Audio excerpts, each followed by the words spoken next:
ನಮಸ್ಕಾರ. ನಾವಿವತ್ತು ಉತ್ತರ ಕರ್ನಾಟಕ ಸ್ಪೆಷಲ್ ಜೋಳದ ರೊಟ್ಟಿ ಹೆಂಗೆ ಮಾಡೋದು ಅಂತ ನೋಡೋಣ. ಇದು ಲೋ ಗ್ಲೈಸಿಮಿಕ್ ಇಂಡೆಕ್ಸ್ ಮತ್ತು ಗ್ಲೂಟನ್ ಫ್ರೀ ಇರೋದ್ರಿಂದ ಡಯಾಬಿಟಿಕ್ ಪೇಷಂಟ್ಸ್ಗೆ ಇದು ಭಾಳ ಒಳ್ಳೆಯದು. ನಾನಿಲ್ಲೇ 1 ಕಪ್ ನೀರು ತೊಗೊಂಡೇನಿ. ಅದು ಕುದಿ ಬಂದಮೇಲೆ ಅದಕ್ಕೆ 1 ಕಪ್ ಹಿಟ್ಟು ಹಾಕಿ ಚಂದಂಗೆ ಮಿಕ್ಸ್ ಮಾಡ್ಕೋಬೇಕು. ಬೇಸಿಕಲಿ ನಾವಿಲ್ಲೇ ಜಿಗುಟ್ ತಿರ್ಕೊಳತ್ತೀವಿ. ಜೋಳದ ಹಿಟ್ಟಿನಾಗ ಎಲಾಸ್ಟಿಸಿಟಿ ಕಡಿಮೆ ಇರೋದ್ರಿಂದ ಈ ಜಿಗುಟ್ ಮಾಡ್ಕೊಂಡು ರೊಟ್ಟಿ ಮಾಡೋದ್ರಿಂದ ರೊಟ್ಟಿ ಹರಿಯೋದು ಕಡಿಮೆ ಆಗ್ತಾವೆ. ಜಿಗುಟು ತಳ ಬಿಡಾಕತ್ಮೇಲೆ ಅದನ್ನು ಆಫ್ ಮಾಡಿ ಸ್ವಲ್ಪ ಒಂದು 10 ನಿಮಿಷ ಮುಚ್ಚಿ ತಣ್ಣಗಾಗಕ್ಕೆ ಬಿಡಬೇಕು.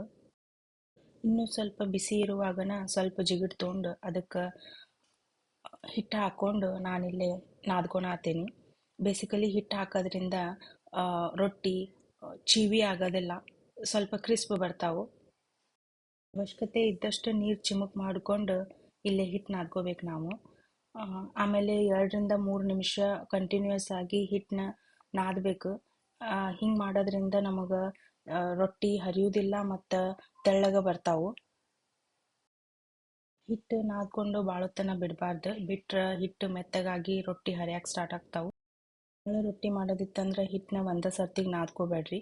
8-10 ರೊಟ್ಟಿ ಆಗುವಷ್ಟು ಹಿಟ್ಟು ನಾದ್ಕೋರಿ. ಜಿಗುಟು ತೆಗೆದಿಟ್ಟು ಮತ್ತೆ ಹಿಟ್ಟು ನಾದ್ಕೊಳಕ್ಕೆ ಬರ್ತೈತಿ. ಜೋಳದ ಹಿಟ್ಟು ಭಾಳ ಮೃದು ಇರ್ತೈತಿ. ಸೊ ಪ್ರೆಷರ್ ಹಾಕ್ದಂಗೆ ಭಾಳ ಹಗುರವಾಗಿ ಲಟ್ಟಿಸ್ಕೋರಿ. ಆಮೇಲೆ ಅಂಚಿಯಿಂದನೇ ಜಾಸ್ತಿ ಲಟ್ಟಿಸ್ಕೋರಿ. ಹಿಂಗೆ ಮಾಡೋದ್ರಿಂದ ಹಿಟ್ಟು ಚಂದಂಗೆ ಸ್ಪ್ರೆಡ್ ಆಗುತ್ತೆ. ಆಮೇಲೆ ತೆಳ್ಳಗೆ ರೊಟ್ಟಿ ಬರ್ತಾವೆ. ನಿಮ್ಗೆ ಎಷ್ಟು ಸಾಧ್ಯ ಆಗ್ತೈತಿ ಅಷ್ಟು ದೊಡ್ಡ ರೊಟ್ಟಿ ಮಾಡ್ಕೋಬೋದು.